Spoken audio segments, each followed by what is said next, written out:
Salut l'équipe, j'espère que vous allez bien. Aujourd'hui, on se retrouve pour un épisode assez spécial, l'épisode 4 du FD Extra Time. Actuellement, on est sur Lens avec Jordan. Comment vas-tu? C'est ça, on a fait le déplacement, j'espère que tout le monde va bien. On a fait le déplacement pour un invité de qualité quand même. Un invité de qualité, l'ancien numéro 18 de l'Inter, Stéphane Dalma. Comment vas-tu? Ça va très bien, merci de m'accueillir. Plutôt, c'est toi, tu nous accueilles dans ta ville. c'est vrai. On va dire on s'accueille mutuellement. C'est vrai, c'est vrai. En tout cas, j'espère que tu es content d'être là. Et avant de lancer l'interview assez classique, je vais te demander de te présenter, ta jeunesse, ton parcours scolaire, si tu en as. Si tu en as, et deux, trois mots sur toi. Et après, on ira sur des questions classiques. Stéphane Dalma, ex-joueur, comme tu l'as dit, de l'Inter, Marseille, PSG, Racing Club de Lens et Tottenham, et puis après j'en passe. J'ai fait pas mal de clubs.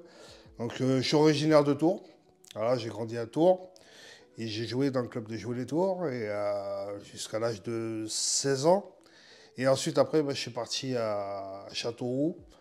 J'ai fait une année de moins de 17 là-bas. Et puis après, j'ai eu la chance que le club monte pour l'unique fois de son histoire. À l'époque, c'était la première division, donc la Ligue 1. Et puis, je joue à l'âge de 18 ans en pro tout de suite. Et puis, suite après, ma carrière a pris une autre ampleur. Comme tu as dit, tu intègres très tôt ton club de ta ville natale, Jouer les Tours. J'ai noté que tu y passeras 11 ans. Ouais, à peu près, ouais, c'est ça. Ouais. 11 ans. Mais il y a un moment de ta carrière, un peu un moment que personne n'aurait pensé, qui va changer totalement la suite même de ta vie. Tu vas décider d'envoyer ton CV à tous les clubs de D1 et D2 afin d'être pris par un club. J'ai noté le fait que tu as eu quelques refus, une blessure, et c'est le club de Châteauroux qui décide de te mettre à l'essai et tu signes un contrat de 2 ans. Explique-nous un peu cette situation, surtout que tu étais, il me semble, dans un BEP vente du coup. Et je pense qu'à ce moment-là, tu ne disais pas « je vais être footballeur professionnel ». Dans un coin de ma tête, je commençais à perdre espoir. J'avais 16 ans, les études, c'était pas trop ça. Donc, en général, c'était vers 14 ans, tu partais dans un centre de formation et tu te faisais repérer par des recruteurs. Et moi, voilà, rien. Donc, un jour, avec mon père, je fais tous les CV, un CV dans toutes les sélections de jeunes que j'ai fait dans ma région, dans mon département, tout ça. Et on envoie à tous les clubs de première division, deuxième division. Bon, on reçoit réponse de Angers, Laval, Guignon, Châteauroux. Et comme j'avais mon petit frère qui avait signé à Nantes, en centre de formation, moi je demande au mec, au recruteur, si je peux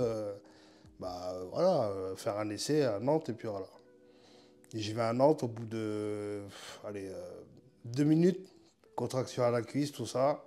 Le mec il me dit tu rentres chez toi et puis après tu reviens quand t'es prêt, puis voilà. Puis en final, non, je n'ai pas été. Et puis donc après je suis parti à Angers. Refus, trop petit. Parce qu'à l'époque, il fallait être costaud. C'était une génération où il fallait être grand, costaud, tout ça. Et puis c'est vrai que j'étais petit par rapport à mon âge. J'ai eu une croissance qui s'est développée un peu plus tard. Et donc après Laval, même discours. Et puis après Châteauroux. Et Châteauroux, en l'espace de 2 mois, là j'ai grandi. Puis j'arrive à Châteauroux. On était à peu près 60. Puis on fait des matchs. Et puis dès la matinée, je savais que j'étais pris. Je sentais. Je regardais, j'étais au-dessus des autres. Puis je voyais les entraîneurs qui me regardaient, qui avaient un discours au midi avant de refaire les matchs de l'après-midi, qui disaient voilà, il y a 2-3 joueurs qui sont. C'est bon pour le centre de formation. Puis le reste, il y en a quelques-uns pour le sport-études. Puis à la fin de cette journée, l'entraîneur, le responsable Roger Fleury vient me voir et puis il me dit qui vient te chercher? Je dis c'est ma mère qui vient me chercher. Il demande à parler à ma mère, tout ça. Et puis c'est là qu'il propose un contrat de 2 ans. Et puis ça a été soulagement. Je me suis dit à partir du moment où je rentre dans un club pro, j'ai dit après, moi je suis sûr de moi. Je suis sûr que j'ai peut-être pas joué dans des clubs que j'ai pu faire, mais de faire au moins une carrière, peut-être de Ligue 2, peut-être voilà, de Ligue 1, mais au moins d'en faire mon métier. Essayer de vivre de sa passion. Voilà, c'est ça. Et je vais poser une petite question assez bête, mais ça ressemble à quoi un CV du coup pour un club de foot? Je pense pas que c'est comme les magasins, etc. Bah, tu dis toutes les sélections que tu as fait quand tu es à l'époque, c'était pupille, minime, cadet, sélection d'équipe d'Indre-et-Loire, sélection en équipe du centre. Donc, c'est. Voilà. Tu as mis tant de buts. Voilà. Bon, après, tu essaies de Gonflé. gonfler un petit peu ton CV et puis voilà, pour taper dans l'œil de. Parce qu'il y avait pas mal de détections. Je ne sais pas si ça se fait maintenant. Au jour d'aujourd'hui, mais tu avais pas mal de journées de détection où tu avais des gamins qui arrivent de toute la France pratiquement. Puis après, ben, sur les 60, ils en prennent. Moi, on n'était que deux. Tu te rends compte? Deux. C'est pas mal, ça montrait que tu étais du coup au-dessus du lot. Voilà. C'est une fierté. Ah ben ça fait plaisir, bien sûr. Surtout quand, Mais après, voilà, après, c'est du travail aussi. surtout quand il appelle sûrement ta mère, à ce moment-là, tu te dis ça sent bon quand même, Ah cette ouais, histoire. là, c'était vraiment là. Je me suis dit, putain, ça y est, c'est bon. J'ai réussi ce que je voulais faire. Et ensuite, après, il faut travailler pour aller plus haut. Et tout va se passer alors très vite, une fois que tu intègres Châteauroux, du coup tu vas passer une année avec les moins de 17 ans, je crois même que tu vas devenir capitaine un temps, et après tout de suite tu vas découvrir la Ligue 1. Du coup j'ai noté en 1997, ton premier match c'était face à Cannes. Est-ce que tu peux nous raconter un peu ses premiers pas, peut-être d'abord en U17, est-ce qu'il y avait une différence de niveau avec toi qui vient avec un parcours finalement assez spécial, et après en Ligue 1, tes premiers pas en Ligue 1, qu'est-ce que tu as ressenti à ce moment-là? Bah déjà, je m'entraîne déjà. Enfin, ça commençait à devenir un centre de formation à Châteauroux. Donc je m'entraînais avec des plus vieux. Mais donc après, travail physique, tout ça, je ne connaissais pas, moi, aller courir dans la forêt, tout ça. Commencer un petit peu le renforcement musculaire, tout ça. Puis après, je me suis développé un petit peu et puis je joue en moins de 17, capitaine. J'ai dû mettre, je sais pas, 15-16 buts à peu près. Et puis l'entraîneur des pros, Victor Zvinka, venait, parce qu'on joue le dimanche après-midi, et il venait à chaque fois nous voir jouer. Et un jour, j'ai mis 3 buts, hein, un jeu contre Poitiers. Donc, il est avec mon entraîneur du centre, tout ça. Et puis, il me dit, petit, ça va? J'ai dit, ouais, tu es intimidé? J'ai dit, ouais, bah oui, ça va. Et t'as fait un bon match? Je dis, bah, ouais, je pense, hein, j'ai mis 3 buts, on gagne 5-2, tout ça. Et après, il me dit, il faudra apprendre à courir un peu plus. Hein, parce que là, au niveau pro, ça passe pas comme ça. Hein. Là, il me met un coup, je me dis, ah ouais, donc ce que je fais, en fin de compte, c'est pas assez. Et là, ça m'a mis un coup au moral. Et je me suis dit, bah là, il faut que je travaille encore plus, parce que même si je suis supérieur à tous les joueurs qui sont dans ma catégorie, si je veux aller jouer en pro, eh ben, c'est pas suffisant. Il faut que je fasse encore plus. Même si tu as le talent, il faut prouver encore plus. Et puis surtout, je pense qu'aussi, c'était aussi pour pas me croire trop supérieur par rapport aux autres. Et puis me dire, attends petit, ne reste pas sur tes acquis, mais parce que tu as un talent pour devenir un très bon joueur. Donc après Sochaux, non pardon, après, ça c'est après Sochaux. Après Châteauroux, du coup tu vas être transféré là où on est maintenant, donc à Lens. Ouais. Et donc je l'ai dit, on l'a pas encore dit, tu jouais meneur de jeu à ce moment-là on va dire.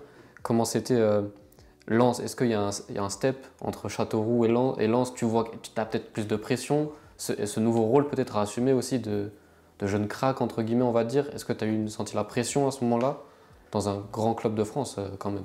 La pression, non. C'est malheureusement, on descend avec Châteauroux en Ligue 2, on va dire. Là. Et Lens est champion de France cette année-là. Donc, moi, c'était interdit que je reste en Ligue 2. Donc, j'ai dit non, moi, je vais partir. Donc voilà, donc Châteauroux demande à l'époque 32 millions, 32 ou 35 millions de francs. J'étais là, j'ai dit, c'est quoi ça? Je n'étais pas habitué, moi, à attendre des sommes comme ça, tout ça. Je me suis dit, mais c'est trop. Et puis en fin de compte, j'avais donc le PSG et Lens, la Juventus de Turin, qui était prêt à mettre le prix pour me prendre. Et puis j'ai choisi Lens parce que il y avait la perspective de jouer à la Ligue des Champions. Il y avait l'entraîneur qui me voulait, Daniel Leclerc. Gervais Martel, le directeur sportif Jean-Luc Lamarche, et Francis Collado, le directeur administratif à l'époque. Donc je sentais que j'étais voulu par tout le monde. Et puis j'ai dit, je vais à Lens. Pour ta progression, c'était peut-être meilleur aussi. Ouais, de passer d'abord par Lens avant d'aller à la Juve. Parce que partir au PSG, avec toutes les stars qu'il y avait à l'époque, tout ça, j'aurais joué en CFA ou j'aurais fait des bouts de match. À la Juventus, je me serais perdu avec la Primavera, tout ça, donc c'était mort. Donc j'ai pris le club où je savais que j'allais jouer, que j'allais avoir des responsabilités, malgré mon jeune âge, mais voilà, on me voulait, et puis un endroit sain, avec des gens, des gens du Nord, voilà, qui me veulent absolument et qui vont m'aider à grandir. On peut que affirmer que c'était une bonne décision. Tu t'en as parlé, tu as découvert la Ligue des Champions, du coup, la saison-là, avec un groupe, avec le Panathinaikos, le Dynamo Kiev et Arsenal quand même. Donc tu vas découvrir la grande adversité. Le parcours sera pas très long, mais quand même, c'était une très belle expérience. Vous faites un nul contre Arsenal d'ailleurs, et vous êtes aussi la première équipe française à s'imposer à Wembley. Est-ce que tu peux nous parler un peu de ce parcours en Ligue des Champions? Il y a 2 ans, tu as envoyé des CV à Châteauroux. Là, tu te retrouves en Ligue des Champions face à Arsenal. C'est quand même un grand moment de ta carrière. C'est là, je suis. Là, je vois des étoiles de partout. Je suis là, je me dis, waouh, ça y est. J'arrive là, en Ligue des Champions. Quand tu entends la musique de Ligue des Champions, tu es là, tu te dis, mais. Et premier match, Arsenal, à Bollard, plein craqué, une ambiance, comme toujours, extraordinaire. Et après, c'était le grand Arsenal de Petit, Vieira, Bergkamp, Overmars, Anelka, tout ça. C'était voilà, c'est du lourd, c'est des gros monsieur.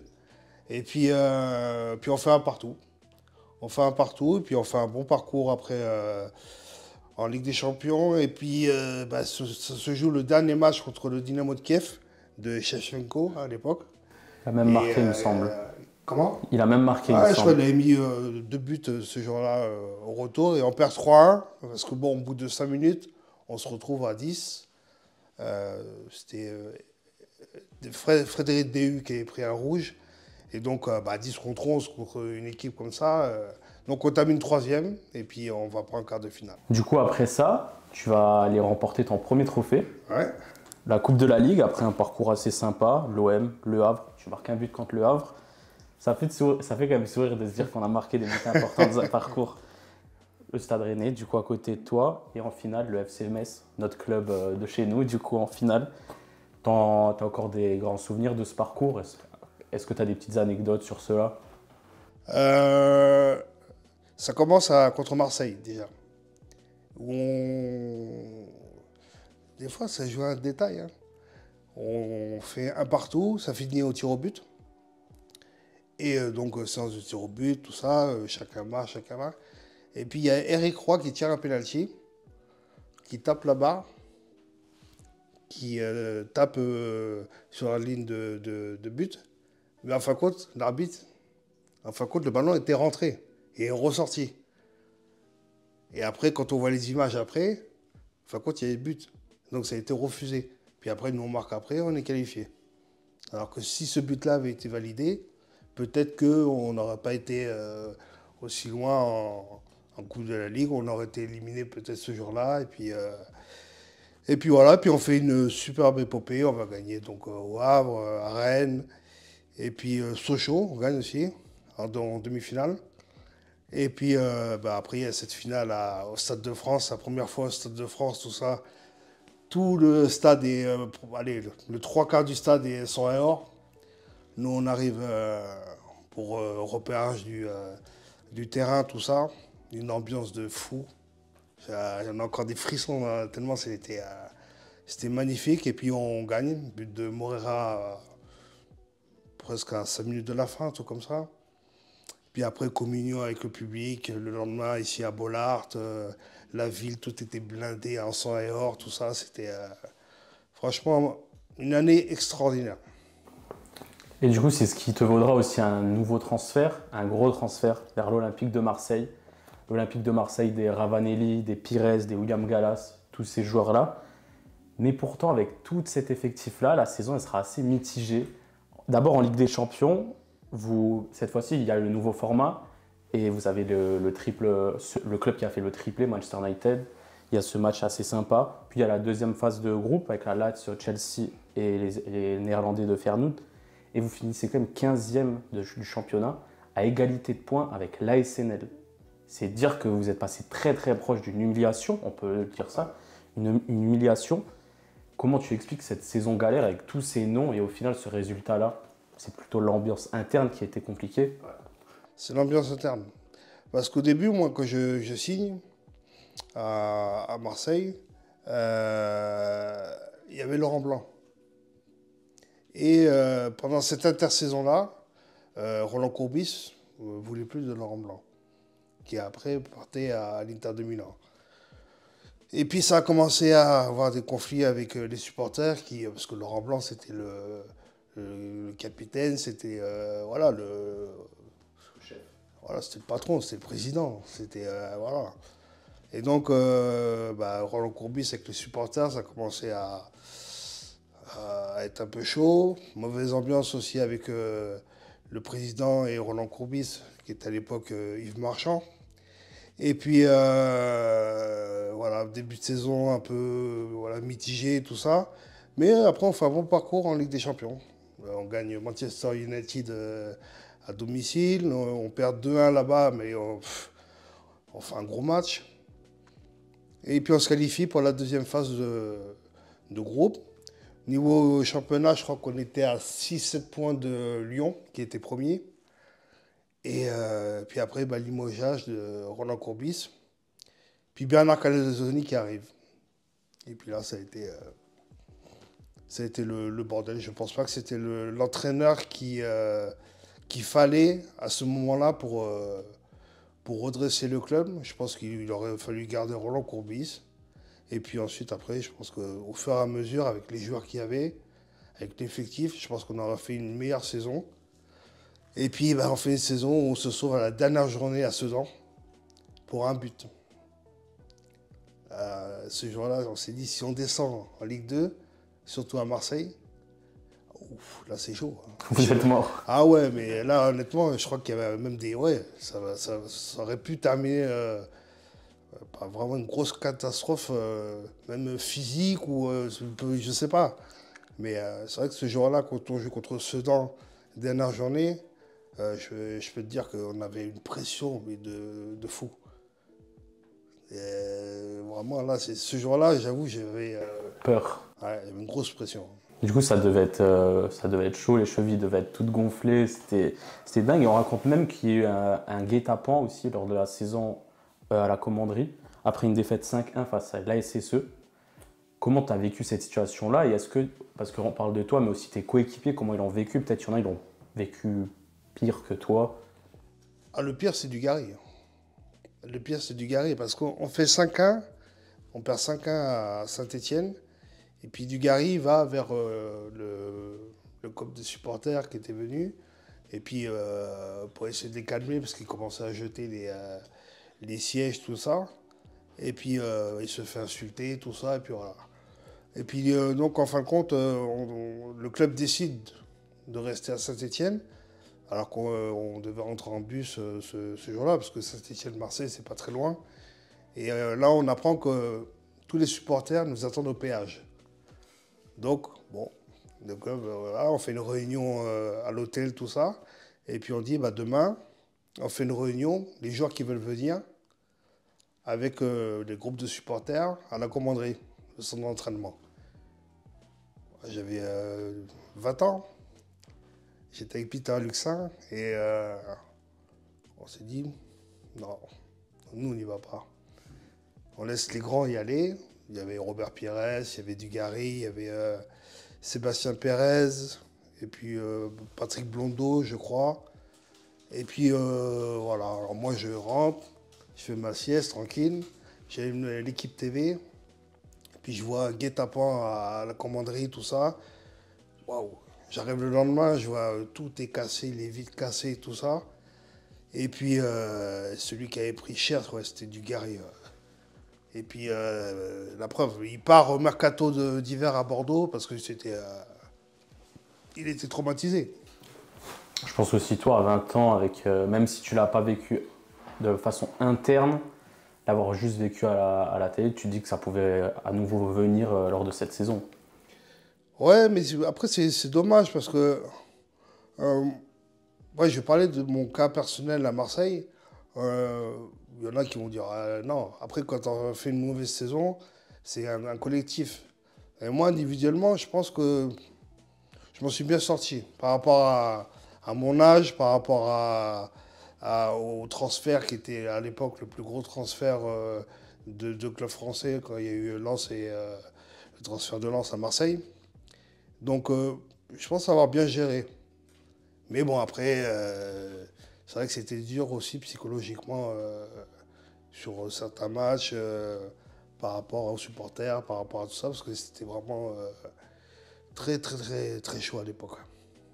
Cette saison galère, elle va se terminer, parce que tu vas quitter le club. On raconte peut-être que le club était en difficulté sur le plan économique, ils essayent de te vendre, notamment peut-être à l'étranger. Je crois que tu avais déjà raconté que ça te chauffait pas trop de partir à ce moment-là à l'étranger. Donc toi, tu vas rejoindre le club rival.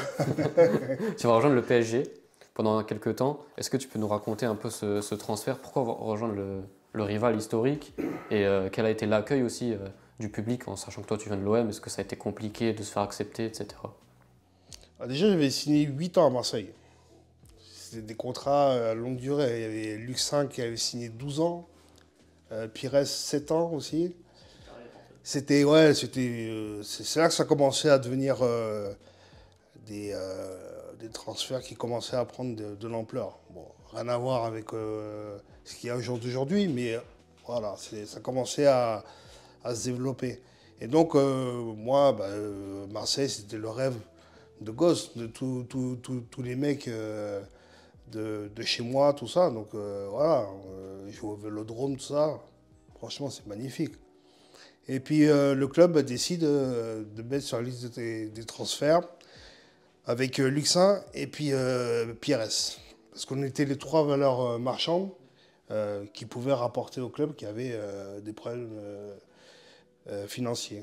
Donc on veut m'envoyer à Newcastle et à Tottenham, qui mettaient à l'époque 135 millions de francs. Et moi j'ai dit non, ou je reste à Marseille. Ou alors, après, il n'y avait pas, pour payer les 70 millions de francs, il y avait qui? Il y avait Monaco, tu avais Lyon, tu avais le PSG, qui était capable de mettre cette somme-là. Monaco n'était pas intéressé, plus sur Luxin que sur moi. Et puis, Lyon, non. Et puis, j'ai le PSG.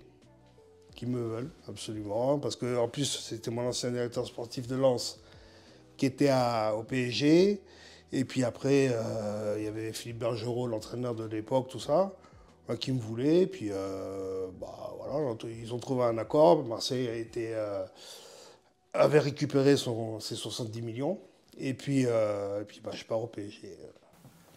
Le PSG qui est quand même à ce moment-là une belle équipe, il y a Anelka, Okocha, Arteta dans cette équipe-là. Au début de saison, vous jouez le titre, tu marques dès la deuxième journée. Ouais. Il y a ce match aussi en début de saison en Coupe d'Europe, le 7-2 contre Rosenberg. À ce moment-là, tout se passe très bien sur tes premiers mois au Paris Saint-Germain. Les 3-4 premiers mois, ça se passait bien. Franchement, en plus j'arrivais de Marseille, tout ça, mais j'ai pas eu de problème particulier. C'était plus Luxin qui avait... Parce que lui, c'était vraiment le vrai Marseillais, tout ça. Et puis, bon, quand il y avait des Marseille PSG qui avaient des propos dans la presse contre le PSG, les Parisiens, tout ça, et puis voilà.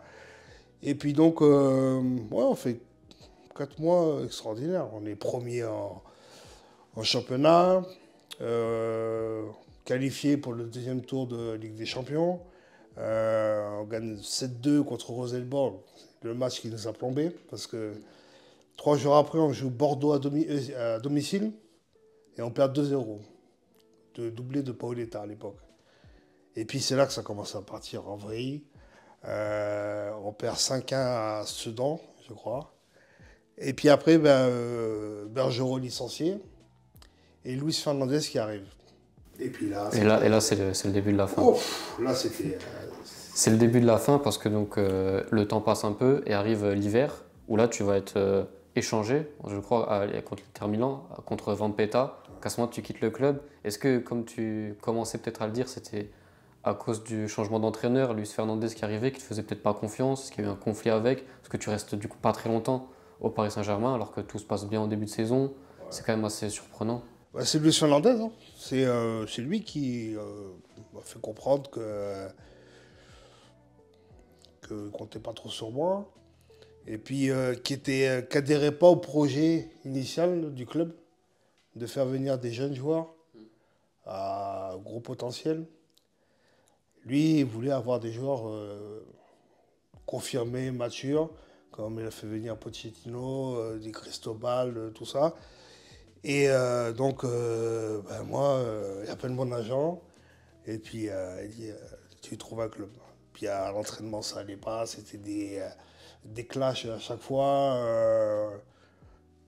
Après, je jouais plus. Après, j'avais perdu aussi la confiance aussi. J'ai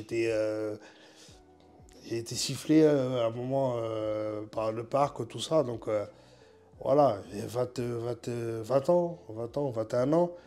Puis avec tout ce que je voulais, tout allait trop vite, tout est arrivé rapidement. Tous les transferts, les ceci. En l'espace de 3 ans, de faire déjà 3 clubs. Pour un début de carrière, c'est peut-être pas le... Il n'y a pas de stabilité, t'as rien. Donc, mais bon, après, moi, j'ai suivi un petit peu tout ça. J'ai subi aussi un petit peu tout ça. Donc, après, j'ai la proposition de l'Inter. Et Luis Fernandez voulait Vampeta. Donc, tu vois, un joueur confirmé, international brésilien. Mais que l'Inter avait acheté, et puis ils n'en voulaient plus. Et puis donc, trouver un accord, et puis on a fait cet échange, et puis après, moi j'étais gagnant. Hein. Ouais. J'ai au PSG, et puis voilà. Donc c'est pour ça que j'ai dit plusieurs fois, j'ai dit Louis, il m'a fait un beau cadeau de Noël, tout ça. Donc voilà. C'est un mal pour un bien, au final, tu rejoins un vestiaire de fou. Bobo Vieira, Coba Ronaldo, Seedorf, Blanc, bon je peux faire toute la liste, il n'y a que des légendes. J'ai même oublié Zanetti, qui est la plus grande légende potentiellement. Du coup tu arrives dans un vestiaire, on peut le dire, de légende, de genre super confirmé, même s'il y en avait, ils étaient déjà plutôt avant, ils étaient encore un peu très jeunes. C'était comment du coup tes premiers pas avec l'Inter, au Meazza? Et est-ce que les Français ils t'ont aussi aidé à t'acclimater? Parce qu'il y en avait beaucoup, il y avait aussi Sébastien Frey, il me semble, au but. Ouais. Du coup tu avais plein de Français qui t'ont aidé à faire cela. C'est Sébastien Frey, surtout Laurent Blanc et Benoît Coé. J'étais en chambre avec Laurent Blanc lors des mises au vert. Alors moi au début, impressionné avec Laurent Blanc dans la chambre, tout ça. Le mec il est là. Moi je suis dans mon lit, je suis comme ça, je bouge pas. Le mec il est tranquille avec la télécommande, il change les chaînes, tout ça. Mon téléphone, je mets sur le vibreur. J'ai dit là, je veux pas que. Faut respecter. Et après, quand il descendait pour aller se faire masser, tout ça, là, j'étais comme un fou. J'appelais tout le monde, j'étais là avec le téléphone. Ouais, là. Puis dès que j'entendais qu'il allait arriver, je me remettais droit dans mon lit, tout ça. Puis après, petit à petit, il m'a mis à l'aise, tout ça. Et puis après c'était des barres de rire avec lui en chambre. C'était devenu un ami au final. Ouais, après on s'est revus après quand il était entraîneur à Bordeaux, on s'est croisés, on a discuté, on s'est revus une ou deux fois sur Paris, tout ça, et puis voilà quoi. C'était un investisseur de fou. Il y avait même R9 qui était au pic de sa carrière. Bientôt, il devenait champion du monde, ou il était déjà, non? Il allait devenir champion du monde. Ouais. Du coup, c'était dingue. En plus, ton début, si ce n'est tes 3 premières années, sont très bonnes. Première saison, tu finis homme du match dès ta 2e apparition. Il me semble aussi que tu finis, si ce n'est le meilleur joueur de la saison de l'Inter. C'est ça? Ouais, c'est ça, ouais. Au final, c'est des débuts rêvés. Comme tu l'as dit, c'est vraiment un cadeau de Luis Fernandez. Ah ouais, c'est un gros cadeau. Et pourtant, d'être avec tous ces gros monsieur, tout ça, et puis de jouer, et puis d'être bon, et puis d'avoir en fin de saison les trophées de meilleur joueur de l'Inter au milieu de tous ces grands joueurs. Je dis, mais, c'est incroyable. C'est incroyable. Donc voilà, je suis arrivé, j'ai été au culot. Puis j'ai eu la chance de jouer avec mon idole Clarence Seedorf. Et c'était un honneur. C'était voilà, il y avait voilà le grand Ronaldo, le vrai comme on dit. Même si je respecte Cristiano Ronaldo. El phénoméno. Mais voilà, c'était une équipe de dingue. Est-ce que tu te sentais au niveau de cet effectif déjà ou non? Tu parles de culot. Est-ce que tu te sentais vraiment au niveau de tous ces grands joueurs? Ou tu te disais, bon, j'y vais et on verra ce que ça donne? Bah, pour être honnête, oui, je me suis dit, j'y vais.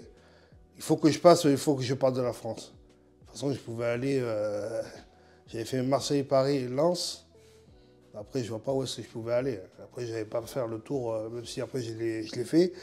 Mais dans ma tête, je me suis dit, bah, allez, il faut que je parte à l'étranger, saisir les opportunités, dont l'Inter. J'ai dit, peut-être que bah, ça ne marchera pas. Et puis, voilà. Et puis, bah, dès le premier entraînement, tout de suite, je me rends compte que je n'ai rien à envier particulièrement à tous ces jours-là. Et puis, bah, dès le 2e match, je suis titulaire à Bologne et je suis homme du match. Et puis après, bah, c'est là, voilà, je travaillais beaucoup en plus. J'ai des méthodes de travail, notamment au niveau de la musculation, au niveau de l'endurance, tout ça, où je me suis développé, mais encore plus musculairement. Et puis voilà, je me sentais mais inarrêtable. Et donc, ça a donné une première saison extraordinaire. Et c'est quand même le moment d'évoquer l'un des pires moments de l'histoire de l'Inter, l'un des meilleurs pour la Juve, ce Cinque Maggio 2002. Pour ceux qui ne savent pas ce que c'est, je vais quand même parler du contexte, parce que c'est pas très connu en France. En Italie, c'est très connu. Généralement, les supporters de la Juve le fêtent chaque année. C'est une course au championnat. Du coup, selon moi, c'est le plus beau championnat de l'histoire. C'est-à-dire une course à 3 jusqu'à la fin entre l'AS Roma, l'Inter et la Juve. L'Inter est devant. L'Inter va jouer, j'ai noté, la Lazio accueille l'Inter, la Juve joue l'Udine et la Roma joue au Torino. Il faut savoir que l'Inter, du coup, va à Rome jouer la Lazio et les supporters de la Lazio sont pour l'Inter. C'est ça qui est dingue. Ils sont pour l'Inter car ils ne veulent pas que l'AS Roma remporte le championnat.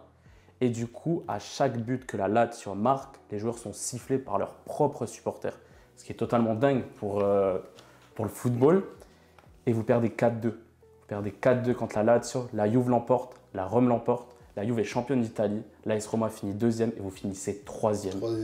Comment tu expliques ce retournement de situation? Parce que franchement, ça doit faire super mal. Ce jour-là, c'est pas ce jour-là qu'on perd le titre. C'est contre le Chievo. On fait 2-2. Et il y a 2 pénaltys qui n'ont pas été sifflés. Un sur Ronaldo, un sur Di Biagio. Mais des pénaltys flagrants. Après, il y avait des suspicions avec à l'époque la Juventus qui... bon.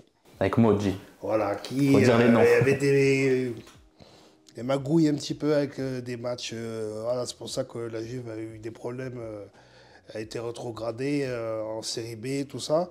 Et puis donc ce fameux jour 5 mai 2002, wow, c'était tout le monde pleurait. Parce qu'on se voyait champion, on se voyait, même encore au jour d'aujourd'hui, je repense, je me dis, mais merde, sur mon palmarès, j'ai qu'une Coupe de la Ligue. Et j'aurais voulu avoir un titre de champion d'Italie. Même après, tu dis, tu as été champion d'Italie. Surtout que la Lazio ne jouait rien. Ah non, il jouait rien, il jouait rien. Mais il jouait juste pour la haine contre la Roma, ouais, c'est ça. Mais il y avait un joueur, Karel Poborski, qui ce jour-là, il jouait jamais pratiquement. Et lui, peut-être qu'il n'avait pas compris. Et il était à fond et il met un doublé. Après, il y avait des erreurs d'un défenseur, Gresco, qui, après, tout le monde a dit que c'était de sa faute aussi. Mais bon, c'est vrai qu'on ce jour-là, on n'a pas fait un bon match. Alors que les joueurs de la Lazio ont joué voilà, tranquille. Et même eux, limite, ils levaient un petit peu le pied. Mais bon, ce jour-là, je ne sais pas ce qui. Voilà, même quand je vais parce que je vais souvent à Milan voir les matchs, j'en parle avec des supporters. Et ils me parlent du 5 mai 2002. Ça restera à vie, même si le club a gagné des titres après. Des Ligues des Champions, le triplé en 2010. Ils parlent toujours de ce titre manqué et peut-être qu'ils échangeraient même certains titres de champion gagnés en 2007 ou en 2008 contre cette année-là parce qu'il y avait des joueurs, il y avait l'équipe, il y avait tout pour faire un très gros champion, quoi. Surtout dans ce match-là, il me semble que le coach avait mis une équipe ultra offensive en plus, pour marquer quand même quelques buts contre la Lazio. Bah, il avait mis une équipe. Non, il avait mis une équipe un peu comme d'habitude. Après, il a fait des choix. Mais bon, ce jour-là, rien ne passait. Pourtant, on gagnait 1-0. Puis non, après, comme je t'ai dit, après, Poborski, je ne sais pas, peut-être qu'il ne comprenait pas l'italien, peut-être qu'il ne lisait pas les journaux, tout ça. Mais je ne sais pas. Mais il nous a plombé le titre. Mais comme je t'ai dit, le titre, on aurait dû déjà le gagner par rapport à ce match contre le Chievo. Il y a un autre moment ultra marquant dans ta carrière, ça se passe en 2003. Vous réalisez un super parcours en Ligue des Champions et vous faites éliminer aux portes de la finale en n'ayant ni perdu l'aller ni le retour face à l'ennemi juré, l'AC Milan, ce qui aurait pu être une finale aussi face à la Juve, c'est-à-dire une finale 100% italienne. Il y en a eu une. Et c'est surtout cette demi-finale, je pense que ça doit être un regret de ne pas avoir perdu la demi-finale et de se faire éliminer sur le but à l'extérieur du coup. Ah, c'est ça. Si on avait inversé les matchs, c'était nous qui allions en finale. Donc, d'être en demi-finale de Ligue des Champions et puis d'être éliminé, tu te dis, putain, après le titre que tu as perdu l'année d'avant, deux années avant. Et puis, cette année-là, tu dis, non, j'aurais pu partir de l'Inter avec un titre de champion et une Ligue des Champions. Et au final, rien, que dalle. Que dalle, et il y a des joueurs du coup qui vont partir, des grands attaquants comme Ronaldo, Adriano. Et il y a 3 très grands attaquants. Bon, il y en a un qui a été sûrement un très gros prospect et qui n'a pas confirmé, c'est Obafemi Martins. Il y a aussi Batigol, Batistuta et Crespo qui sont venus. Pour toi, c'est lequel le plus fort des 3 ? Crespo. Wow, Crespo. Ce Batistuta, lui, il est arrivé, il était en fin de carrière. C'était plus le Batistuta qu'on avait connu à l'époque à la Fiorentina. Voilà, il avait 35 ans déjà, donc je crois qu'il a dû mettre un but ou deux en 6 mois, parce qu'il était prêté par la Roma quand il est venu. Et puis, il y avait Crespo et Vieri devant, plus Recoba. Mais puis après, Martins qui s'est affirmé, c'était un monstre aussi. Hein. C'est pirouette. Ah ouais, il allait super vite, il avait une musculature, c'était incroyable. Mais ouais, le joueur le plus fort, le plus complet, depuis le départ de Ronaldo, c'était Crespo. C'était techniquement, physiquement, dans la finition, dans la finesse, dans la justesse technique, tout ça, c'était incroyable. Et malgré toutes ces belles années à l'Inter, il y a quelque chose qu'on retient dans ta carrière, c'est que tu ne seras jamais sélectionné en équipe de France, malgré ce statut, quand même, tu joues dans une grande équipe qui joue les titres, comme tu dis. Est-ce que pour toi, c'est surtout une déception, surtout au vu que je crois que tu étais en France Espoir. À l'époque, il y avait déjà Raymond Domenech en entraîneur. Ouais. Je crois savoir qu'il y a eu peut-être une brouille entre vous deux. Est-ce que c'est peut-être ça qui t'a empêché d'intégrer l'équipe de France A? Qu'est-ce qui s'est passé? Parce que au vu de ton talent et de ton statut à ce moment-là, je pense que tu méritais quand même des sélections. Au moins, il faut te laisser ta chance, quoi. Honnêtement, ouais, j'aurais mérité. Après, je vais pas dire. Après, si j'ai pas été pris, c'est que je méritais pas. Après, j'étais dans une génération aussi qui Il y a la était, concurrence. c'est du lourd. Hein. Zidane, Pires, Deschamps, Petit, Vieira, Makelele, voilà, qui était champion du monde, qui était champion d'Europe. Donc, pour trouver, faire sa place là-dedans, c'était chaud. Mais après, j'avais les pré-convocations. Donc, les 40 joueurs qui sont susceptibles de t'appeler en équipe de France. Donc, je recevais les papiers. Mais jamais j'étais dans les 22 ou 23. Et puis, il y a Jacques Santini qui vient me voir, qui était entraîneur pour l'Euro 2004. Donc, qui avait remplacé Roger Lemaire après la Coupe du Monde 2002. Qui vient me voir à un match contre l'Ajax, où je fais un match ce jour-là moyen. Et puis ensuite, après, je discute avec lui, mais ça dure quoi, 2 minutes. Voilà, le mec était là, on n'avait rien à se dire. Bon, je me dis, bon, il est venu, c'est que, bon... Il y avait un il intérêt, va me mais... prendre pour la liste de la semaine d'après. Et ils sont jamais revenus après, parce qu'ils peuvent venir une fois, ouais, ça arrive de louper un match de temps en temps, et là... Ils ça étaient ça venus voulait rien avant. dire, ouais. Ils étaient venus avant ce match-là. Ils avaient envoyé un adjoint avant, et après Santini, lui, est venu de ses propres yeux pour voir. Mais bon, après, il ne va pas me juger sur un match. Il a vu, il regarde des résumés, ou il entend ce que je fais à l'Inter, tout ça, et puis voilà. Et puis, je regarde la liste, le jeudi d'après, et puis je vois que je n'y suis pas. Ah, je dis, allez, c'est bon, terminé. Puis après, quand il y a eu Domenech, pour moi, c'était bloqué. Tu savais que là, Ah ouais, c'est mort. il y c'est avait mort. une brouille, et... Ah ouais, non, parce que lui et moi, c'était incompatible. En tout cas, t'es pas le seul du coup avec Raymond Domenech. Il y a beaucoup de joueurs qui ne sont pas entendus avec toi. Et j'ai une question, est-ce que le fait que tu jouais à l'étranger aussi, ça a joué pour les sélections? On a dit il y a eu les Zidane, etc. Du coup, c'était des grands déjà confirmés. Est-ce que les jeunes qui jouaient à l'étranger, c'était plus compliqué de démontrer ce que vous valiez? C'était compliqué, surtout, comme je t'ai dit à l'époque, c'était... tu avais un groupe, le groupe des champions du monde, 98, le groupe de 2000. Et les entraîneurs après n'ont pas voulu, parce qu'il y avait des joueurs qui commençaient à être cramés, mais ils ne voulaient pas renouveler. Ils l'ont fait après, en 2006, et encore en 2006, ils ont été obligés de rappeler Zidane, Thuram, Makelele, il me semble.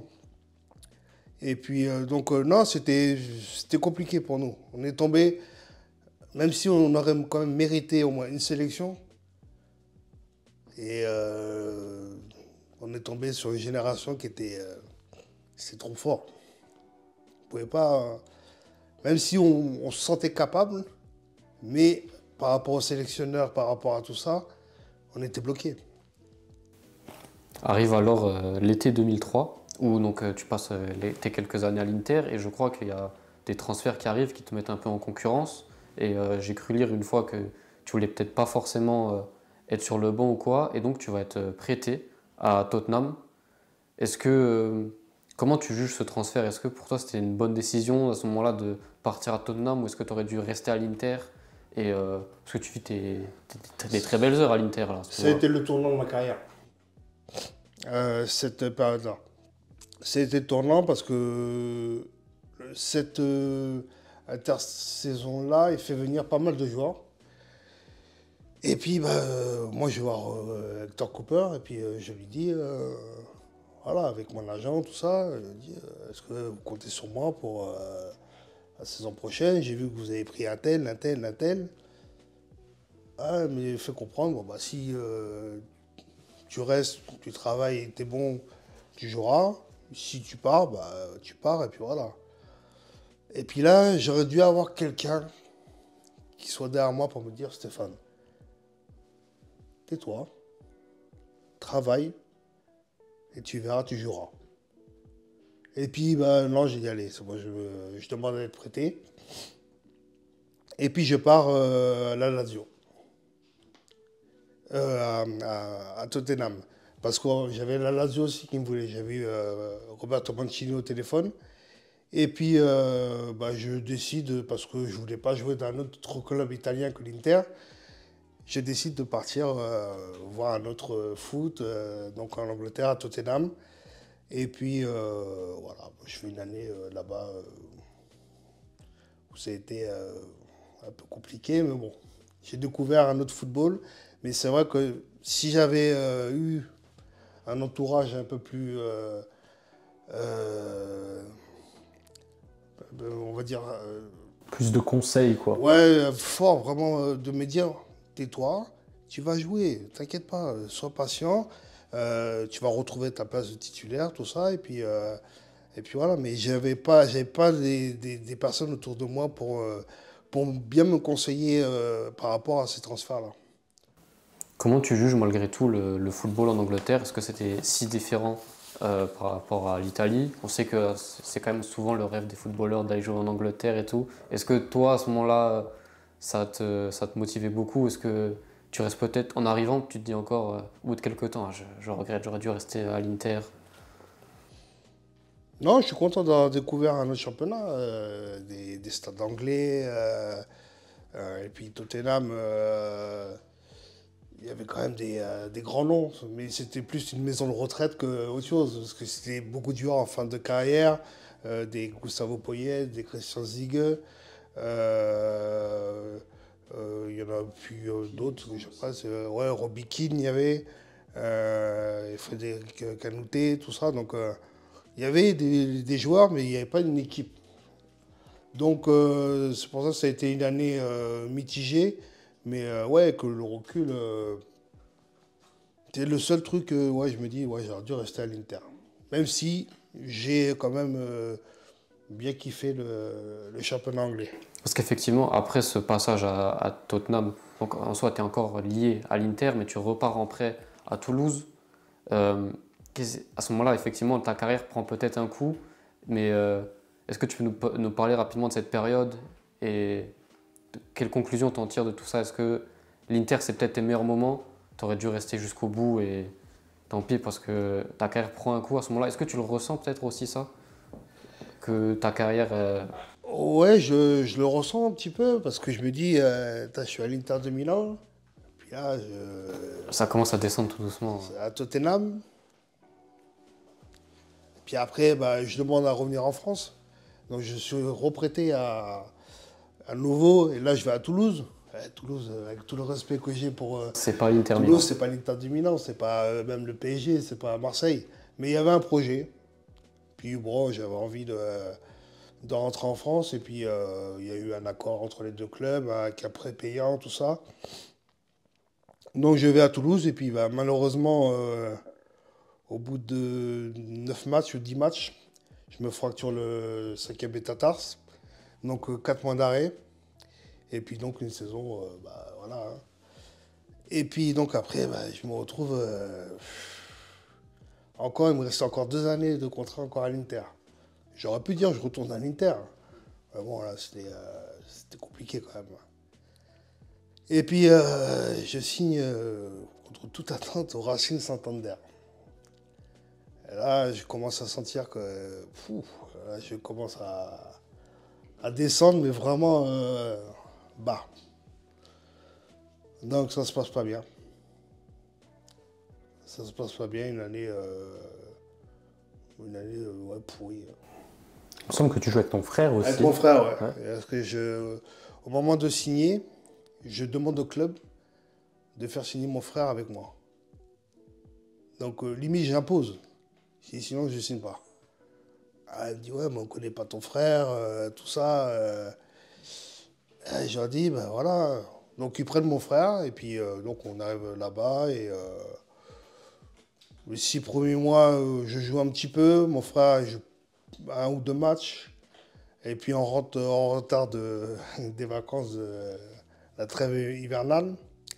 Et puis là, on est écarté. Et puis, après, ça allait plus avec. Puis, il n'y avait pas une bonne entente. Et puis, il y a un moment, je commençais à me dire, mais qu'est-ce que je fous là?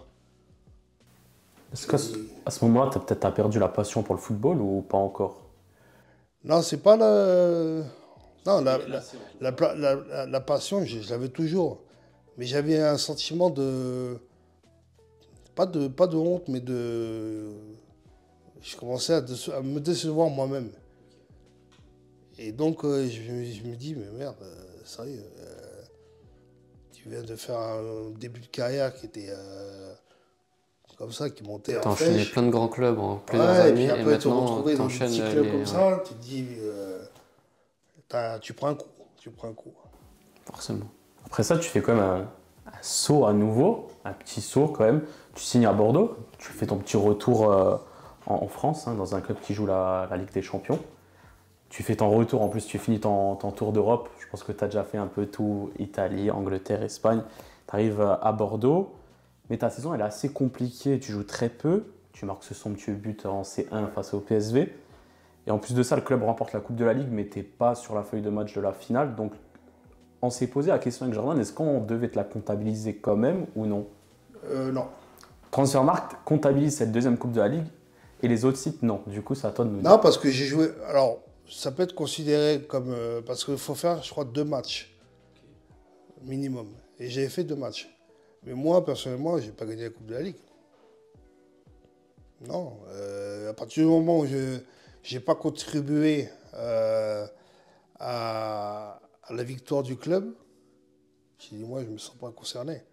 La preuve, j'ai même pas été au Stade de France voir le match, la finale.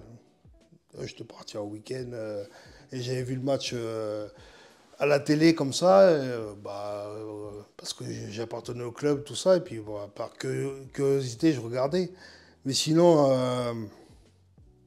non, je ne considère pas que j'ai gagné la Coupe de la Ligue avec Bordeaux. Mais après, cette année à Bordeaux était particulière parce que l'entraîneur ne me voulait pas, Ricardo. C'est plus à l'époque Michel Denisot qui était ami avec un ami à moi sur Châteauroux, qui a imposé, qui a demandé de rendre service de me rendre service, et puis il a demandé à Ricardo, s'il te plaît Ricardo, prends Stéphane Dalma. Voilà. Bon, je vais à Bordeaux, tout ça, et puis je joue pas.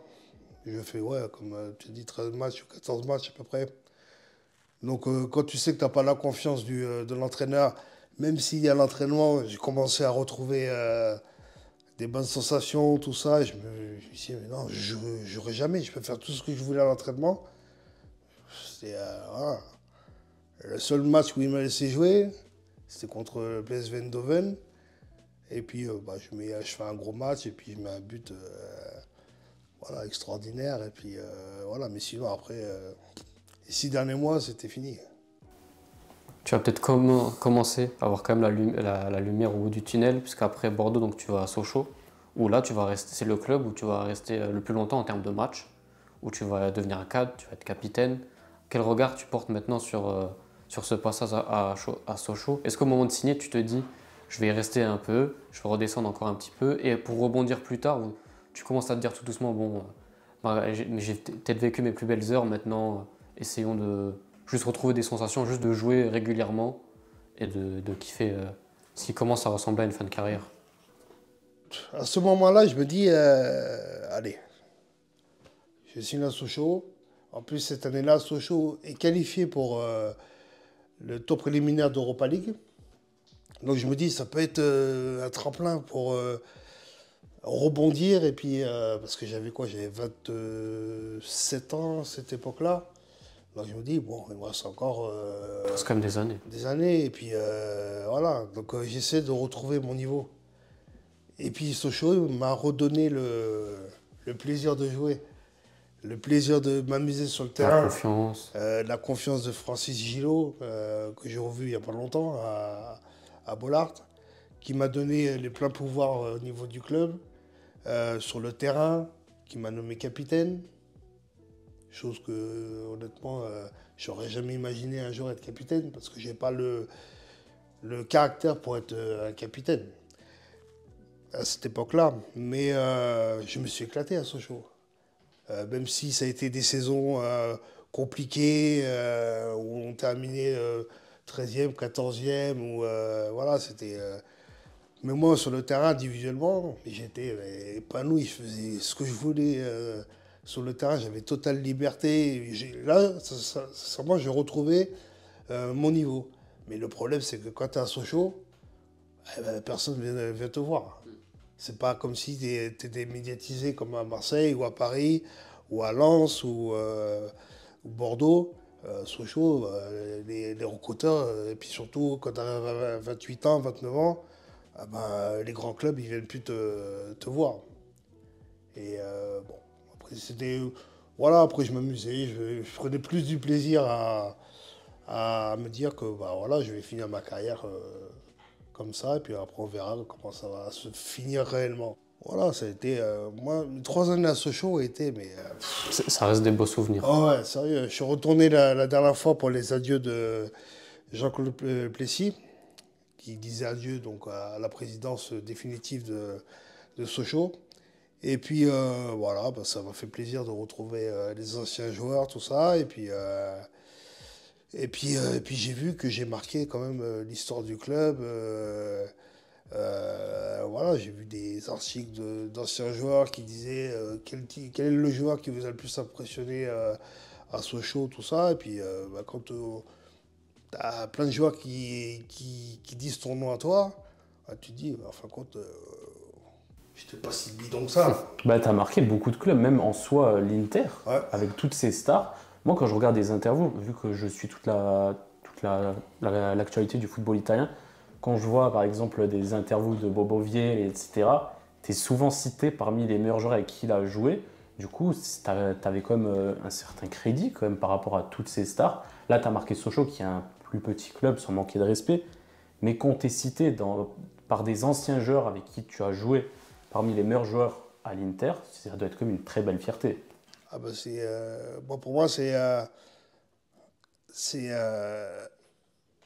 fin de ta carrière, quand on t'es cité par ces joueurs-là, c'est un honneur. Là, tu te dis que c'est pas des supporters ou des gens qui t'aiment pas, qui sont jaloux, qui sont aigris ou qui sont méchants, qui sont tout ce que tu veux, qui te disent ouais, c'était une pipe, c'était un joueur, voilà, c'est pas un bon joueur, c'était quoi que ce soit. Mais après, quand tu as des Ronaldo, des Vieri, des Seedorf qui disent ouais, Stéphane Dalma, ouais, c'est le joueur qui m'a... Alors que voilà, j'ai pas gagné de Coupe du Monde, j'ai pas gagné de Ligue des Champions ou quoi que ce soit, mais je reconnais que, sans prétention, que si j'avais eu une autre attitude à un certain moment, j'aurais pu faire une carrière bien meilleure. Mais je suis très fier et très content de ce que j'ai fait. Après, il y a toujours des gens qui vont dire « Ouais, mais il aurait pu faire ceci, faire cela. » Ouais, mais j'ai pas fait. C'est moi, c'est de ma faute à moi. Voilà, j'avais pas peut-être l'âme pour devenir un champion. J'avais l'envie, comme le début de ma carrière, c'était d'être professionnel, d'en faire mon métier, de m'amuser, de jouer au foot. Mais après, à côté, j'avais envie de faire ma vie, de vivre. Et puis, quand tu veux devenir un champion, un très grand joueur, faut avoir une hygiène de vie. Ça ne convient pas à tout le monde non plus. C'est quand même beaucoup d'exigences, etc. Ah ouais, tu peux déjà être très, très fier de tout ce que tu as fait. Bien sûr. Parce que pour revenir sur la toute fin quand même de ta carrière, donc après Sochaux, il y a Rennes. où je crois que ça se passe pas super bien. Après, il y a Nîmes, où je crois qu'il y a un transfert, mais tu joues pas de match, il me semble. Est-ce que, peut-être pas en revenir en détail sur chaque club, mais est-ce qu'à ce moment-là, quelque chose se brise avec ta passion pour le football? Est-ce que tu te dis, bon, ok, là c'est le moment, là tu te reconnais plus dans le football, comment il évolue, etc. Bah, tout a changé, ouais, tout a changé parce que là, tout commence à. Je pars de Sochaux parce que je me dis, j'ai fait le tour du club, tout ça. Et puis, bah, je vais à Rennes. Rennes qui avait quand même des ambitions à cette époque-là pour être européen et puis de jouer le haut du tableau pour éventuellement faire une Ligue des Champions ou une Europa League. Et puis voilà. Donc, je pars, mais je sais que je ne suis pas bien accueilli par les supporters à Rennes. Il n'y avait que l'entraîneur, Antonetti, directeur sportif, Pierre Dréossi, qui eux me voulaient. Et sinon, tout le reste du club, c'était non, on n'en veut pas. Les supporters qui avaient fait même sur des sites, des forums, tout ça, pourquoi vous prenez ce mec-là, on n'en a pas besoin, tout ça, et puis voilà. Mais bon, j'arrive à Rennes, je fais une saison moyenne. Pas, j'ai pas répondu aux attentes de Antonetti, de Dréossi et des miennes aussi. Mais bon, on finit quand même européen. Et puis la deuxième saison, Mercato, ils font venir Julien Ferré. Et puis bah, là, je vois que je ne joue plus. Puis je demande à Antonetti, je vais le voir dans son bureau, puis j'ai dit, bah coach,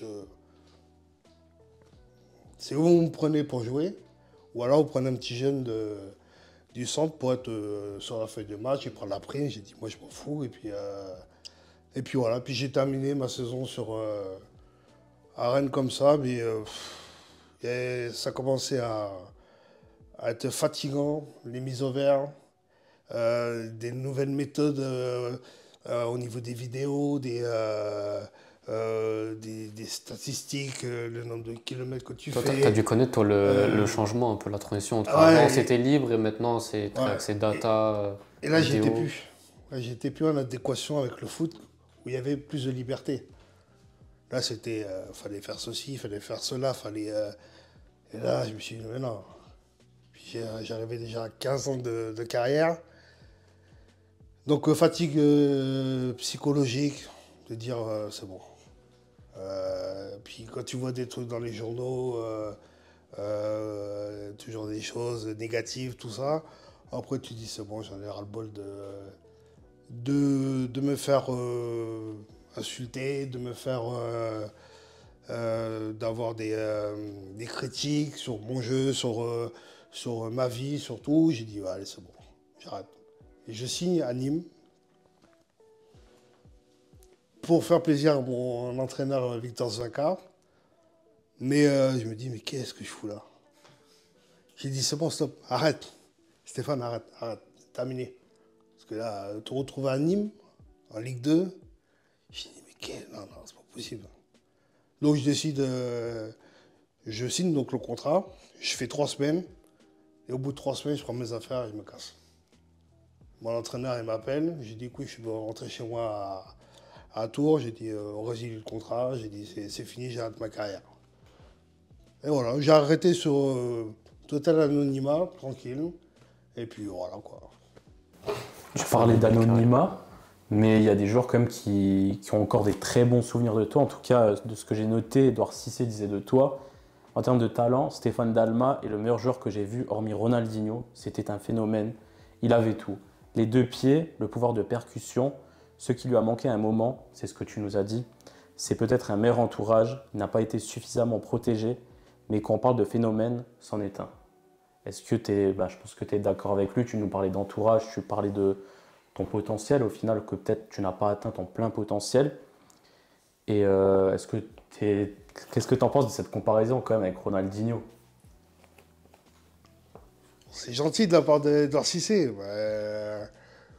Après, Ronaldinho et moi, il y a quand même un monde, mais Après, quand tu entends plusieurs fois mon nom cité, comme je t'avais dit tout à l'heure auparavant, euh, comme joueur le plus talentueux que tu as pu connaître, tout ça, que on te cite, même après ma carrière, on cite encore, je dis, ah ouais, Stéphane Dalma, ah, il était chaud, c'était du lourd, c'était, voilà. Et ben toi, ça te fait plaisir. Tu dis, mais en fin de compte, c'est les joueurs eux-mêmes qu'on joue avec toi, qu'on joue contre toi, qui peuvent se permettre de te juger, qui peuvent dire qu'on a de la crédibilité, de dire, ouais, t'es fort. Après, les supporters vont dire, ouais, parce que c'est facile d'être à ta télé ou en tribune et puis de te permettre de critiquer, de juger ou quoi que ce soit.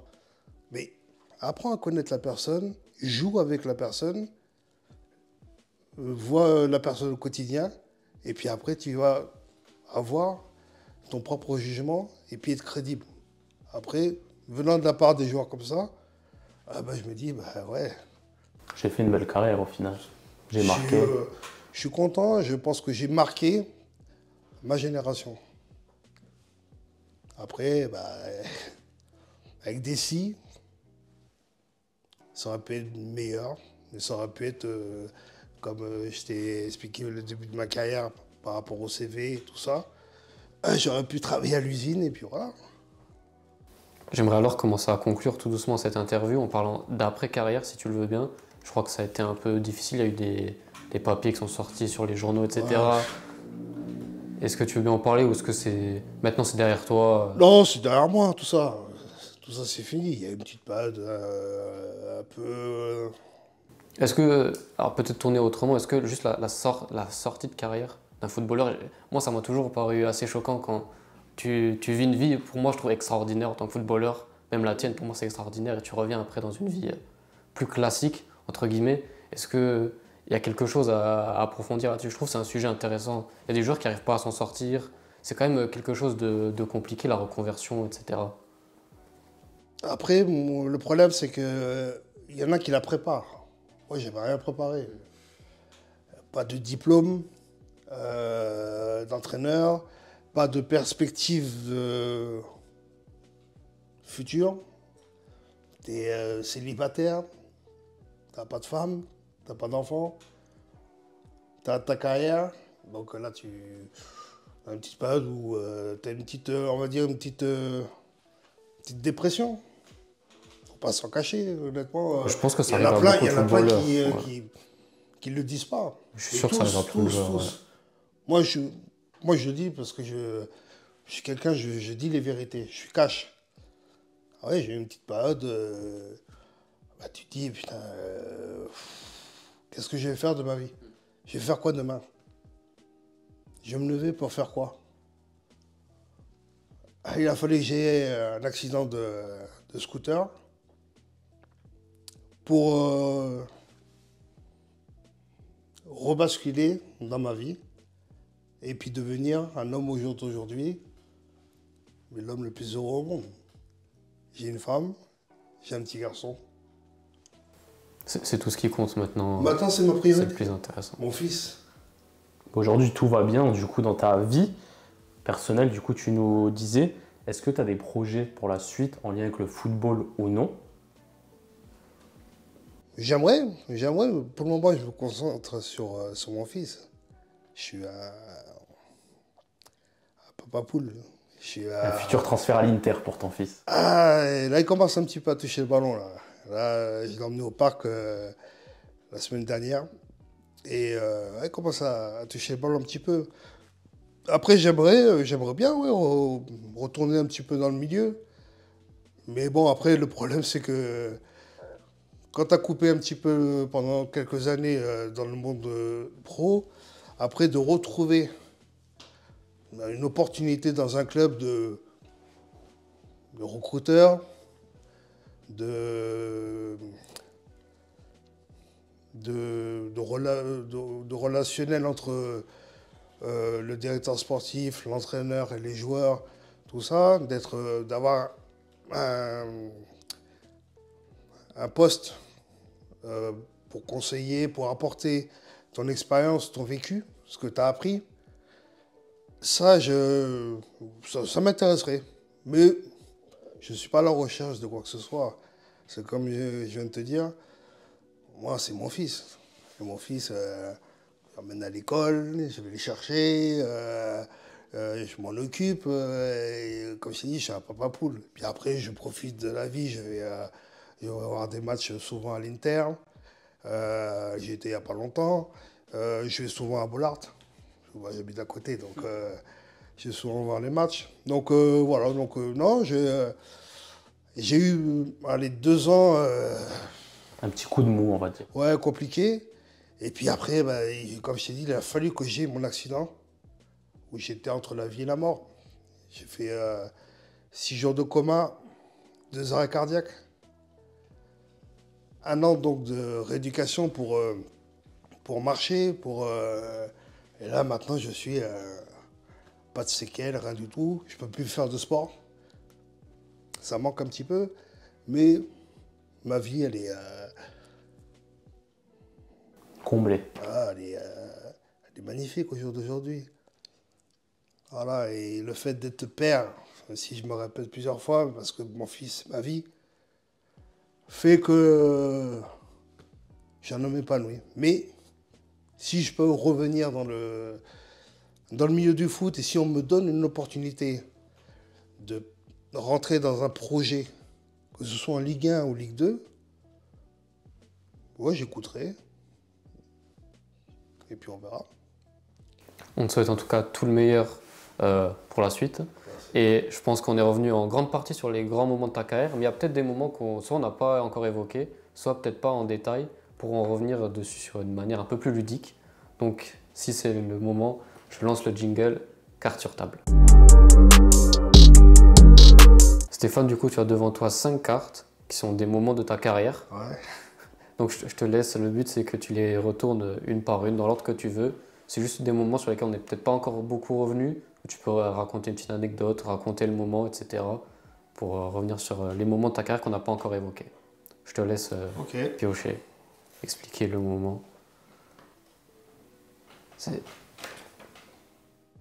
Oh, ça c'est... comme j'ai expliqué, c'est mon but contre le PSV Eindhoven. Voilà. Comme j'ai dit, l'un des rares matchs que j'ai joué avec les Girondins de Bordeaux. Donc voilà. Donc je fais une action, je pars presque du milieu de terrain. Chevauché. Je passe Alex, l'ex-joueur du PSG. Et puis je vois le gardien avancer et puis piquer. Alors que la veille, j'en avais mis 2 à l'entraînement au gardien remplaçant. Et puis je lui ai dit, je ne sais pas pourquoi demain je vais en mettre un. Réellement, hein, c'est ça, moi. Mais c'est un vrai piqué, c'est pas un piqué Ah ouais, non, comme c'était. on voit tout le temps. C'est vraiment c'est. du génie, quoi. On peut se le dire, c'était un coup de génie. Ouais, oui. Tu peux le dire, t'inquiète. Mais c'est pour ça qu'après ce but-là, j'ai été voir Mathieu Valverde, le gardien avec qui j'ai mis les 2 piqués la veille. Et puis j'ai été dans ses bras et puis on a rigolé et puis j'ai dit, je l'avais dit.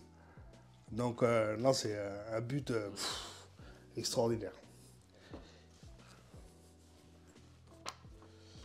Ah, ça c'est en plus avec mon ami malheureusement décédé, Jason Mayele, à son âme. Mon premier but en pro avec Châteauroux contre Lens. On gagne 2-1. Et puis, ouais, ce jour-là, bah, tout le monde attendait mon premier but. Hein. Et puis, j'avais plein d'occasions, mais bon, manquait toujours le dernier geste, tout ça. Et puis là, je marque le premier but à la Berrichonne, tout ça contre le futur champion de France. Et puis après, quand je vois cette photo-là, ça me touche un peu, parce que c'était avec Jason Mayele qui est décédé sur un accident de voiture. Donc c'est vrai que ça me fait quelque chose de voir cette photo, mais c'était un super moment de ma carrière. C'était le début. Les tout débuts. Ouais. Ça, c'est PSG Rosenborg. Ce fameux match où tu as dit, Ouais. après tout, Là, ce match-là, tout nous réussissait. Là, on avait le parc. On était à Paris, on était les dieux. On fait un match extraordinaire. Ouais, je fais au moins 2 roulettes pendant le match, tout ça, des gestes techniques. Voilà. Peter Lucin qui marque de la tête, alors que c'est un genre de ballon, tout ça. Et puis voilà. Donc tout nous réussissait. Donc voilà, mais ça a été le début de la fin. Parce qu'après ce match-là, ça a été la fin de ce PSG-là. un excès de confiance peut-être chez Ouais, vous un après peu trop, ce- ouais. Puis comme j'ai dit tout à l'heure, Bergerot qui part. Après, une mauvaise entente entre les anciens de l'équipe d'avant, de l'année précédente, et puis les jeunes qui arrivent, qui prennent la place des anciens. Donc voilà. Donc c'est dommage, parce qu'on avait une équipe, les joueurs, pour marquer l'histoire du club, comme ils sont en train de le faire maintenant, comme ils l'ont fait pendant ces 10 dernières années, quoi. Que des très grands moments en Ligue des Champions au final. Ah oui, franchement, ouais. Ouf, Ronaldo, Il y a une petite relation assez R9. avec Monsieur Cooper. Avec, ouais, et en plus, je vois Hector Cooper juste à côté, qui avait, lui, pour habitude de nous faire une tape sur la poitrine, quand on rentrait sur le terrain, tout ça. Puis cette image-là, quand je la vois, ils ne pouvaient pas se voir tous les deux. Ouais. C'est pour ça qu'on est venu sur ça, parce qu'après, il y aura autre chose pour parler du joueur. Mais on savait que la relation entre les deux était assez compliquée. Ah ouais, c'était Ils se chaud, parlaient, ouais, ils se parlaient pas. la presse disait qu'ils ne se parlaient pas. Non, non, c'était chaud. C'était chaud. Tu te rends compte, Hector Cooper est l'unique entraîneur qui s'est permis de dire Ronaldo, limite, j'en veux pas. C'est incroyable. Et là, quand je vois l'image là, je vois Ronaldo qui se tourne vers Cooper. Il va se dire, mais pourquoi tu me touches comme ça Et donc, non, ça a été une mauvaise relation entre les deux et qui a fait que Ronaldo est parti après au Real Madrid parce qu'il y avait le choix. Ronaldo avait demandé le choix donc à Massimo Moratti à l'époque de choisir, c'est ou Cooper ou moi. Et Moratti a dit, Cooper, je ne peux pas le virer. Donc, puis il y a un gros transfert avec le Real Madrid, tout ça. Bon, bah, je te vends au Real et puis voilà. Donc, ouais. Et toi, tu t'entendais bien du coup avec Cooper? Tu avais une bonne Ah relation non, avec non, lui? non, pareil qu'avec Ronaldo. Ah, toi aussi? Pareil, il n'y avait pas de relation, il n'y avait pas de... On ne se parlait pas pratiquement. Il me mettait sur le terrain, je jouais, des fois il me mettait sur le banc. Mais il n'y avait pas de rapport où on pouvait parler, échanger sur ça, sur ça. Non, et puis j'étais pas le type de joueur que lui voulait. Lui, il voulait des joueurs formatés comme ça, qui devaient courir, qui devaient... Et moi, j'étais plus un joueur de ballon, qui aimait bien faire des gestes, des fois pour rien. Parce que D'instinct au final. c'était pour m'amuser. Je m'amusais des fois sur le terrain. Il y avait des gestes qui étaient inutiles, mais bon, c'était... voilà, j'étais comme ça.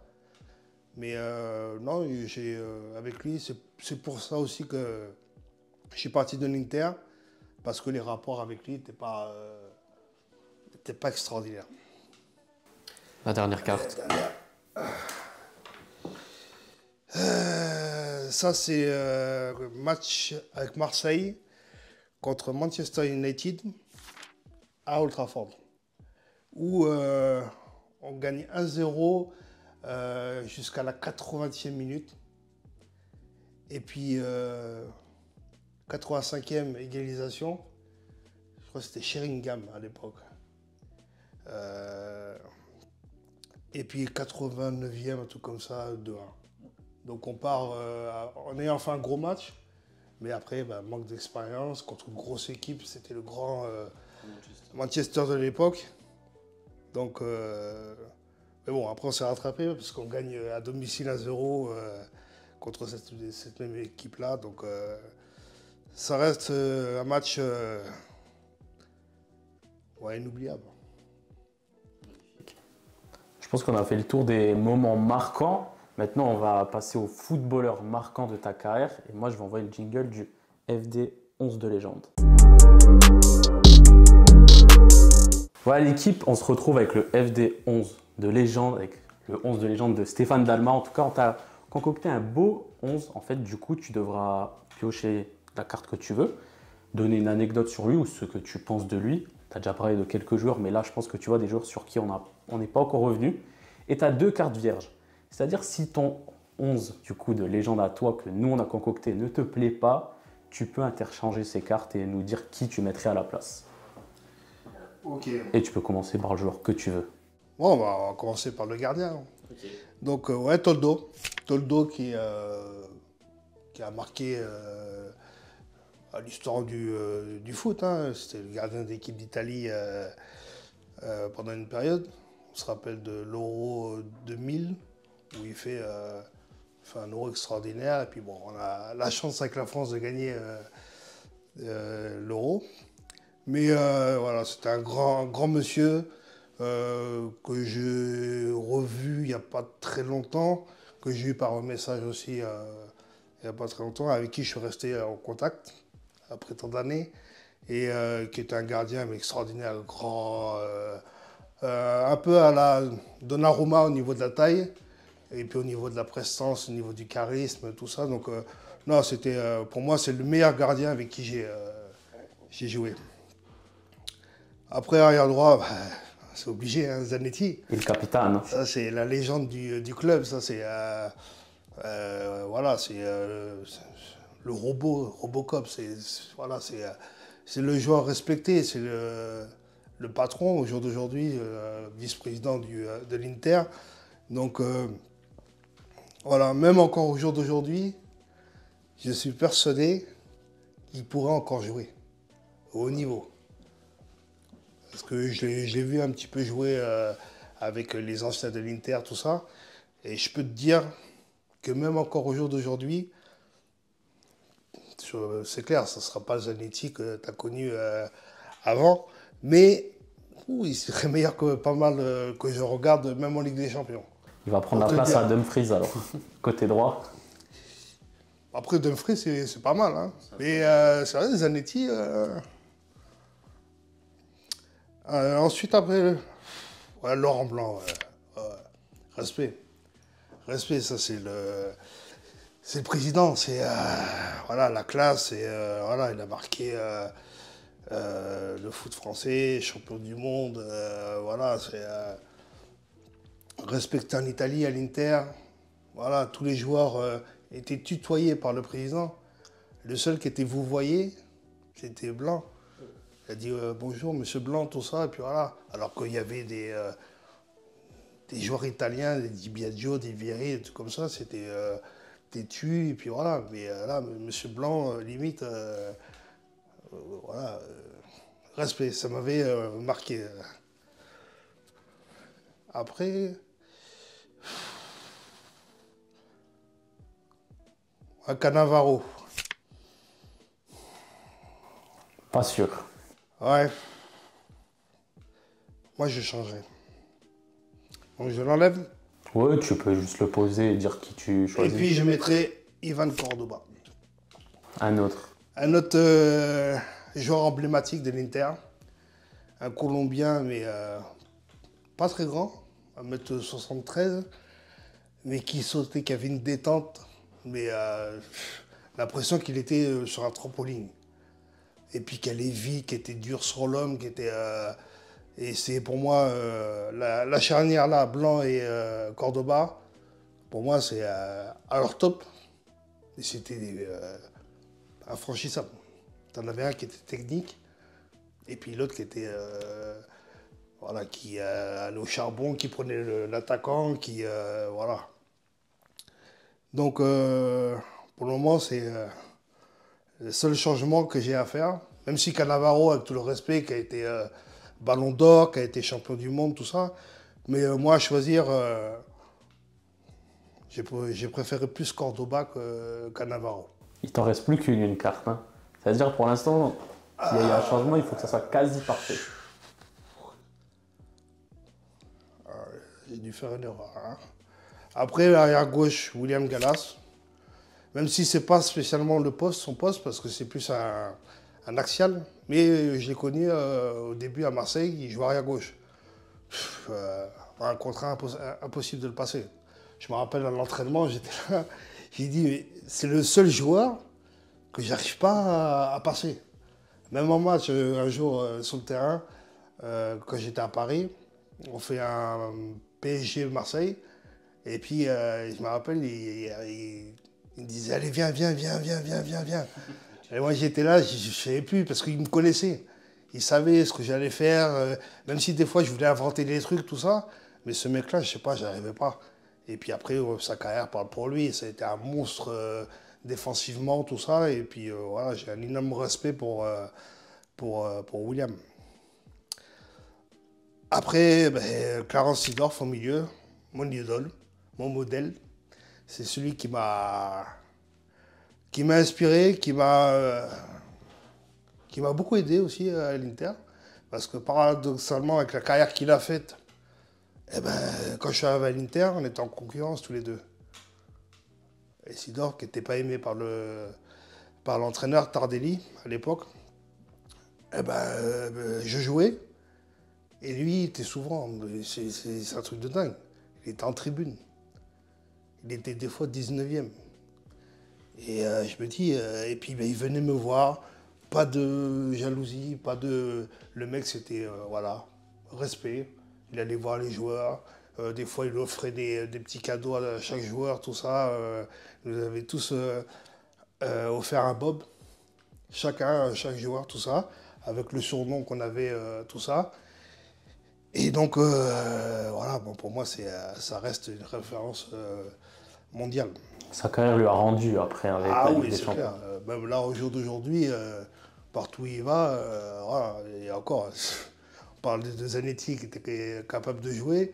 Seedorf, Je trouve qu'il est par moments assez sous-coté, on n'en parle pas assez au vu du joueur que c'était. C'est l'un des joueurs les plus complets, je pense, de l'histoire. ah oui, c'est clair, c'est clair. Hein, mais, voilà, c'est vrai que c'est un joueur qui a été critiqué par moments, même quand il est gagné, quand il était au Milan, à l'Inter. Voilà, parce que bon, il y a des fois, tu peux pas plaire à tout le monde. Hein.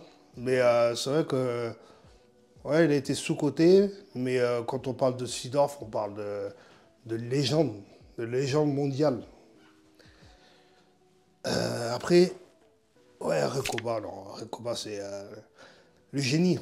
Le génie, c'est le joueur avec le pied gauche le plus beau que j'ai jamais vu. Qui avait un talent mais immense, qui a fait une très grande carrière, c'est clair. Mais que si il avait été... c'était un joueur qui s'en foutait. Il s'entraînait quand il avait envie. Quand il jouait, qu'il jouait ou qu'il ne jouait pas, il avait toujours le sourire, il était toujours heureux, il était toujours bien. Mais c'était le mec, quand il décidait de jouer, il pouvait te faire gagner un match à lui tout seul. Avec son pied gauche, tac, des coups francs en pleine lucarne, des frappes soudaines comme ça. Voilà. Et ce mec aurait pu être dans les 3-4 meilleurs joueurs du monde pour le titre de Ballon d'Or.